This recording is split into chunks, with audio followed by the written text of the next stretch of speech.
আলহামদুলিল্লাহ সবাই নবীর জন্য আশেক ছিলেন। এমন আশেক ছিলেন প্রত্যেকজন সাহাবী বলতেন আমার পুরা জীবন সবকিছু দিয়া জীবনের বিনিময় আমার রসুলে যদি 1 সেকেন্ড হায়াত যদি আল্লাহ একটু বাড়াই দে আমি পুরা জীবন দেওয়ার জন্য তৈরি। তবে তার মধ্যে কিছু যুবক ছিল নবীর বেশি আশেক। এই যুবকরা আছেন এখানে, হাত তুলে দেখাও, যুবক দেখাও, মাশাআল্লাহ।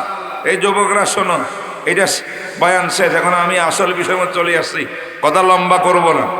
যুবকরা নবীজির এক আশ্চর্য ধরনের পাগল আশেক ছিলেন, যুবকরা বেশি। আল্লাহু আকবার। এই জন্য আমি মাঝে মধ্যে বলি, যেই দিন আমাদের যুব সমাজ কোরআনের সৈনিক হইয়া যাবে এবং পীরের মুরিদ হইয়া জামাতের মধ্যে অংশগ্রহণ করিয়া ইসলাম প্রতিষ্ঠার কাজের মধ্যে লেগে যাবে, সেই দিন এই আল্লাহর জমিনে ইসলাম কায়েম। যেই কোনো প্রতিবাদে লাগবে আমার যুবক। কাদিয়ানির বিরুদ্ধে লড়াই করতে হলে যুবক লাগবে, কথা কয় না? আত্মশির বিরুদ্ধে লড়াই করতে হলে যুবকের দরকার।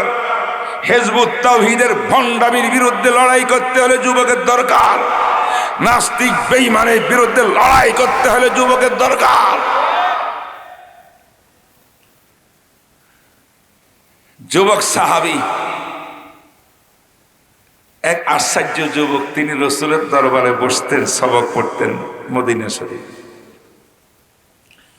যতক্ষণ পর্যন্ত বিশ্বনবী কথাবার্তা বলতেন, হাদিস শোনাইতেন, সাহাবায়ে কেরামরা কেউ লিখতেন, কেউ খাতার দিকে দেখতেন। এই পাগল সাহাবী যুবক শুধু বিশ্বনবীর চেহারা মুবারকের দিকে তাকিয়ে থাকতে।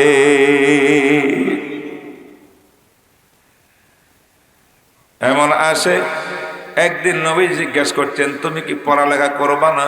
তাকাই থাকো, কোন দিকে তাকাই থাকো? ইয়া রাসূলুল্লাহ, আমি পড়ালেখা করিয়া বড় হুজুর হইতে আমি আসি নাই, আমি আপনার পাগল। আপনাকে না দেখলে আমি জীবন আমার বাঁচবে না। আপনাকে দেখে দেখে আপনার চেহারা, নূরানি চেহারার দিকে তাকিয়ে আমার কলবকে সান্ত্বনা দেওয়ার জন্য, আলোকিত করার জন্য আমি আপনার দরবারে বসি।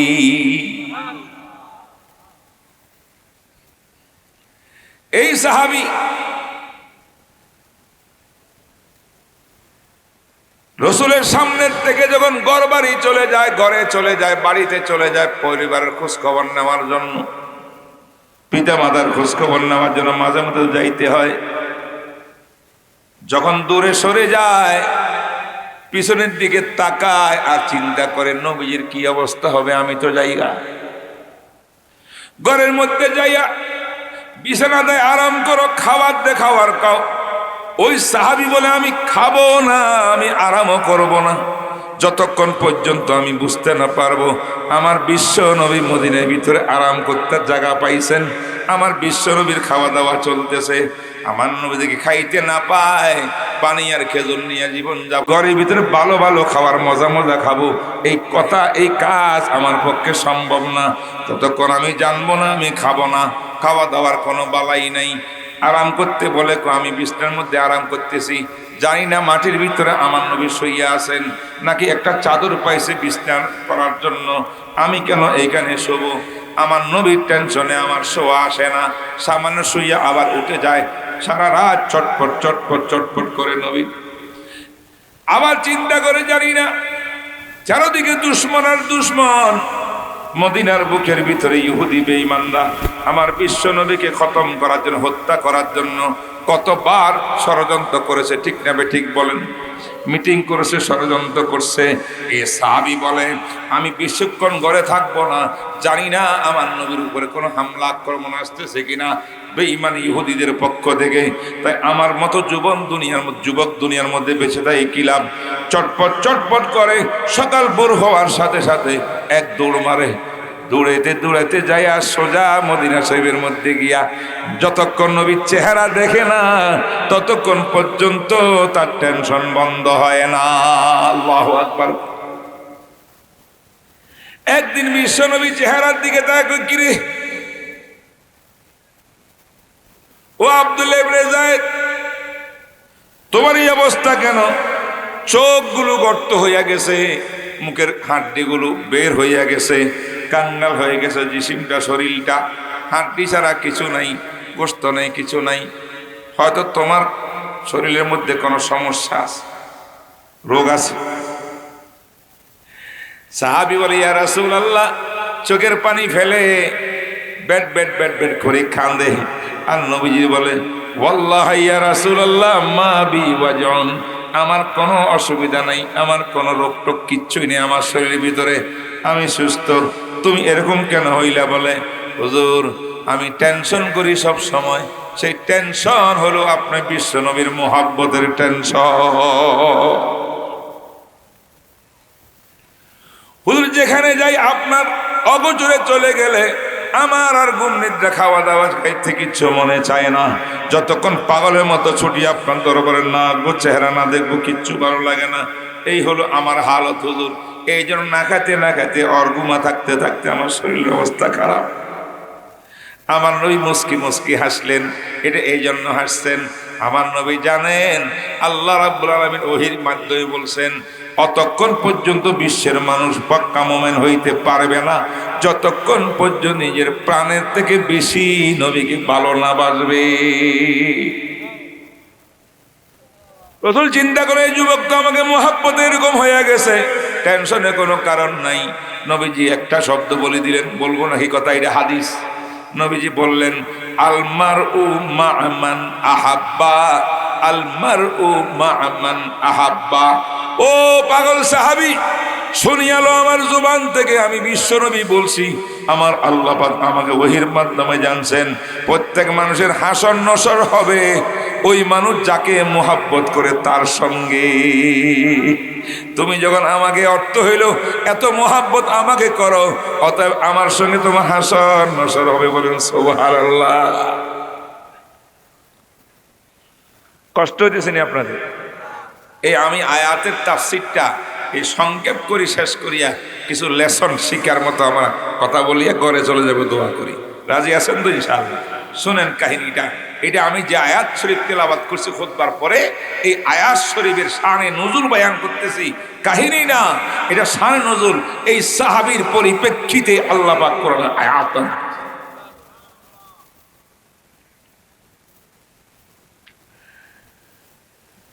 আমার নবী খুশি, কিন্তু সাহাবী বলেন ইয়া রাসূলুল্লাহ আমার এই টেনশন তো পুরা শেষ হয় নাই, দুনিয়ার টেনশনটা তো আরামে শেষ হইয়া যায়, আপনার কাছে আসি আপনার চেহারা দেখলে আমার কাম শেষ। কিন্তু হুজুর আমি আর একটা টেনশনের মধ্যে আছি, আমিও মরবো, আপনিও মৃত্যুবরণ করবেন। কুল্লু নাফসিন যায়িকাতুল মাউত, ঠিক না বেঠিক বলেন? মৃত্যুর পরে কবরের জগৎ আসবে, তারপরে হাসরের জগৎ, তারপরে আমরা জান্নাত জাহান্নামের বন্টন হইয়া চলে যাবে মানুষ। হুজুর আমি একজন আপনার সাহাবী আশেক, আমি জানি না আমার ব্যাপারে আল্লাহ পাক জান্নাতের ফয়সালা করবেন নাকি জাহান্নামের। হইতে পারে কোনো অপরাধের কারণে আমাকে জাহান্নামে ধাক্কা দিয়ে ফেলিয়ে দিতে পারে, আল্লাহ পাক মাফ করুক। আর যদি আপনার সাহাবী হওয়ার সুবাদে আমাকে জান্নাতে দিয়াও দেয়, আমি তো সাধারণ মানুষ, আমার জান্নাতটা হবে 1000 তালার 1 তালা নিচের মধ্যে। কিন্তু আপনি যখন মৃত্যুবরণ করবেন, জান্নাতে যখন যাবেন, আল্লাহ পাক তো জান্নাতের বেহেশতের সর্বোচ্চ মাকাম জান্নাতুল ফিরদাউসুল আলা মাকামটা আপনার জন্য বরাদ্দ করে রেখেছে। বলেন সুবহানাল্লাহ।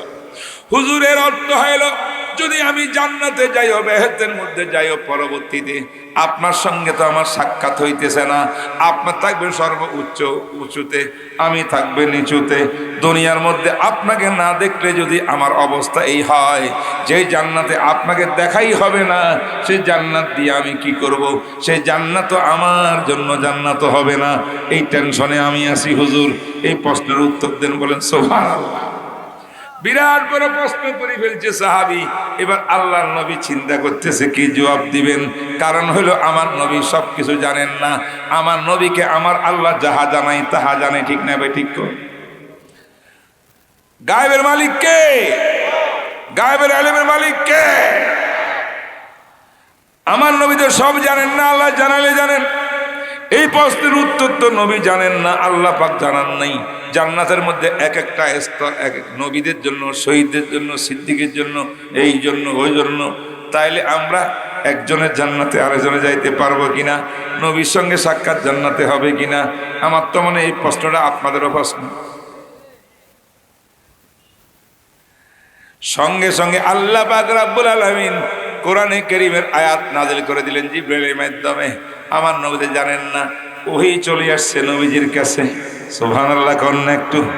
এই আশেক সাহাবীর কারণে ওহী আসছে, তার বিশ্ব মানবতার জন্য এই বিধান, এই মাস্টার উত্তর হইয়া গেছে জান্নাতে। কার সাথে কার দেখা হবে? আমার আল্লাহ বলেন, ওয়া মান ইউতিইল্লাহা ওয়ার রাসূল ফাউলাইকা মা'আল্লাযীনা আন'আমাল্লাহু আলাইহিম মিনান নাবিয়্যিন ওয়াস-সিদ্দীকিন ওয়াশ-শুহাদা'i ওয়াস-সালিহিন ফাহাসুনা উলাইকা রাফীকা। আল্লাহ এই আয়াত শরীফের মধ্যে প্রশ্ন উত্তর দিছেন। এই মুসলমান ভাইরা, এ আমার মুরব্বীরা, এ আমার যুবকেরা, শুনিল পুরা জীবন এই কথা শুনবা, এই কথা মানবা। তুমি শুনতে মানতে পারলেই তোমার জন্য জান্নাত। কি বললেন আল্লাহ? নবীজি আপনার সামনে বসা সাহাবী যুবক, তার প্রশ্নের উত্তর আপনি দিতে হিমশিম খাচ্ছেন। আমি জিবরাইলের মাধ্যমে তার প্রশ্নের উত্তর দিয়েছি। হুজুর আপনি তাকে বলেন, শুধুমাত্র মুখে মুখে মোহাব্বত থাকলে হবে না, মোহাব্বতের দাবি করলে হবে না। আল্লাহকে মোহাব্বত করি, নবীকে মোহাব্বত করি, পিসাবকে মোহাব্বত করি, কোরআন হাদিস মোহাব্বত করি, সারাদিন জপলেও কাম হবে না। আসলে মোহাব্বত করার অর্থ আমি আল্লাহ বুঝাই দিচ্ছি। ওয়া মান ইউতিইল্লাহ, যেই মুসলমান আল্লাহ পাকের বিধিবিধান পালন করিয়া চলবে সারা জীবন,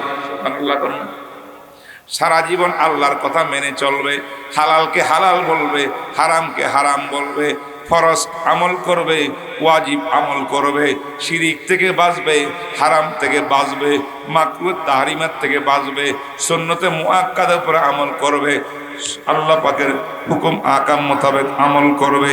যে ব্যক্তি আল্লাহর বিধিবিধানের অনুকরণ করবে, ওয়ার রাসূল জনাবে রাসূলুল্লাহ সাল্লাল্লাহু আলাইহি ওয়াসাল্লামের শিক্ষা দীক্ষা, আদর্শ, সুন্নত ইত্যাদি জীবন, আল্লাহু আকবার, সেই মোতাবেক নিজের জীবনকে নবীর সুন্নত মোতাবেক চালাবে। এই দুইটা শর্ত যার মধ্যে বিদ্যমান আছে, বলেন না? এক নম্বর শর্ত কি? আল্লাহর কথা মেনে চলা, এক নম্বর। দুই নম্বর নবীর তরিকা মোতাবেক জীবন চলা, দুই নম্বর। কথা কন না? এক নম্বর কি? আল্লাহর বিধিবিধান মেনে চলা। বলেন, আল্লাহর কথা মেনে চলা, নবীর তরিকা মোতাবেক জীবন চালা। কয়টা কথা হইল? এই দুইটা কথা হইল।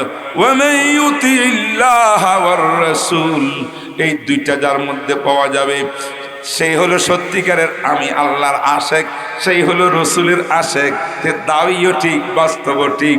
যদি এতাত অনুকরণ আল্লাহর না হইয়া সারাদিন আল্লাহর নাফরমানি করে, আর কয় আমি আশেকে রসুল, আমি সুন্নি, আমি অমুক, আমি তমুক, এমন মুসলমান দুনিয়াতে আছে না নাই? মুখের মধ্যে দাড়ি নেই, কয় আমি সুন্নি, আছে না নাই? সুন্নতের দাঁত দাঁড়ে না। সুন্নত যারা পালন করে, বড় বড় ভালো ভালো মুসলমান, এদেরকে ভালো পায় না। এরা ওয়াহাবির দল, এরা অমুক পীরের মুরিদ, এটা অমুক করে তমুক করে, এই সমস্ত কথা বলে, নিজে নিজে সুন্নি দাবি করে। এমন লোক আছে না নাই? আমার আল্লাহ বলেন, না না, দাবি দাওয়া করার মধ্যে কিছু নাই, ওয়াল রাইটিং করার মধ্যে কিছু নাই। ওয়ালের ভিতরে লাল কালি দিয়ে বিশ্বে আশিক রসুল সম্মেলন, আট্টসিক বাটপার, এদের কথা বলিয়ার মধ্যে কোনো সম্পর্ক নাই। আসল কথা হইল আল্লাহর কথা মেনে চলে যে, নবীর তরিকা মেনে চলে যে, সে হইল সত্যিকারের সুন্নতের জামাতের দল। কারা কারা আহলে সুন্নাত জামাতের দল হবেন? হাত তুলে আল্লাহকে দেখান। আল্লাহ তুমি কবুল ফরমাও। গভীর রাত্রে আপনাদেরকে কষ্ট দিচ্ছি। আমি অনেক দূর থেকে, ঢাকার থেকে আসছি। কত মাইল জানেন? অনেক কষ্ট করে আসতে হয়েছে। আমি এতটুকু জানতাম না, এত দূরে চলে আসছি। কিন্তু যাই হোক, আসছি, আল্লাহ আনছে। হয়তো আমার দুই একটা কথা আপনার কলবের মধ্যে পড়লে আল্লাহ যদি কবুল করেন, এটা আমারও জান্নাতে যাবার উসিলা হবে। ঠিক না বেঠিক বলেন? বলেন বলেন, আমাদের কাজ কয়টা? হে মুসলমান, কাজ কয়টা? দুইটা। আল্লাহ পাকের বিধানের বাইরে চলব না এবং নবীর তরিকার বাইরে থাকবো না। এর জন্য যদি আমার জান দিতে হয়, প্রাণ দিতে হয়, গুলি খেতে হয়, জেলে যেতে হয়, শহীদ হইতে হয়, তৈয়ার আছি। আল্লাহর মুহাব্বতও ছাড়বো না, নবীর মুহাব্বতও ছাড়বো না, আল্লাহর বিধানও ছাড়বো না, নবীর সুন্নতও ছাড়বো না, কোন বাতিলের সামনে মাথা নত করবো না। আসেননি রাজি? রাজি আসেননি? আল্লাহু আকবার। ও মুসলমান ভাই সব, এই জন্য আল্লাহর মুহাব্বত যদি আমার কলবে থাকে, আল্লাহর জিকির আইব কি আইব না? রসুলের মুহাব্বতে অন্তরে থাকে, বারবার কথায় কথা নবীর কথা আসবে কি আসবো না? আল্লাহু আকবার। এই জন্য দেখেন না, এই যে বিভিন্ন আমাদের বুজুর্গানের দিন, প্রত্যেক বুজুর্গের একটা খানেকা থাকে, সেখানে ওনার মুরিদিন বক্তরা থাকে। এই মুরিদিনকে নিয়ে উনি কোনো ডাকাত বানায় না, চোর বানায় না, বদমাশ বানায় না, সন্ত্রাসী বানায় না, সন্ত্রাসকে আল্লাহওয়ালা বানায়, জিকির কর্ণওয়ালা বানায়। ঠিক না ঠিক? এই জন্য জিকির করবেন না আপনারা, আমার সাথে করেন, লা ইলাহা ইল্লাল্লাহ, লা ইলাহা ইল্লাল্লাহ, লা ইলাহা ইল্লাল্লাহ, লা ইলাহা ইল্লাল্লাহ, লা ইলাহা ইল্লাল্লাহ, লা ইলাহা ইল্লাল্লাহ, লা ইলাহা ইল্লাল্লাহু মুহাম্মাদুর রাসূলুল্লাহ সাল্লাল্লাহু আলাইহি ওয়াসাল্লাম। এবার সর্বশেষ সবক, ঘরে নামার জন্য সবক। কারা কারা জান্নাতে যেতে ইচ্ছুক? কারা কারা হাত তুলি আল্লাহকে দেখেন। গভীর রাত্রে আমার আল্লাহ নোট করতেছে। আল্লাহ এই হাতগুলো কবুল ফরমান। আল্লাহ যারা যারা হাত বাইরে উঠেছে তাকে কবুল ফরমান। আল্লাহ আমরা আপনার গোলাম। আল্লাহ গভীর রাত্রে আপনার মোহাব্বতে বসে আছি, কোন দুনিয়ার স্বার্থ এখানে নাই। ঠিক নেবে ঠিক করে। এবার একটা সবক শোনাই। বেহেশতে যাওয়ার জন্য সিঁড়ি, বেহেশতে 4টা। কোন কোন বেহেশতে যাওয়ার সিঁড়ি কয়টা? কয়টা সিঁড়ি পার হইলে বেহেশতে যাবেন? এটা মুখস্থ করতে পারবেন না? পারবেন না? তাহলে আজকে ওয়াজ লাভ কি? কি নিয়ে যাবেন ঘরে? বলেন 4টা সিঁড়ি অতিক্রম করলে জান্নাত।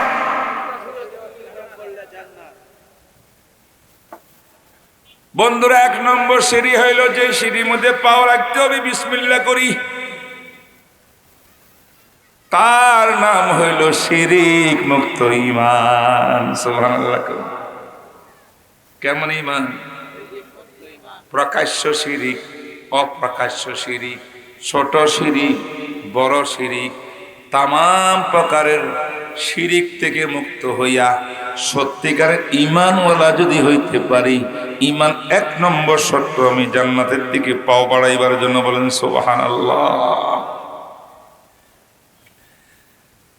এই জন্য আমার ভাইরা, জানতে অজান্তে আমাদের শিরিক হইয়া যায়, কুফরি হইয়া যায়, গুনাহ হইয়া যায়, হয় কি হয় না?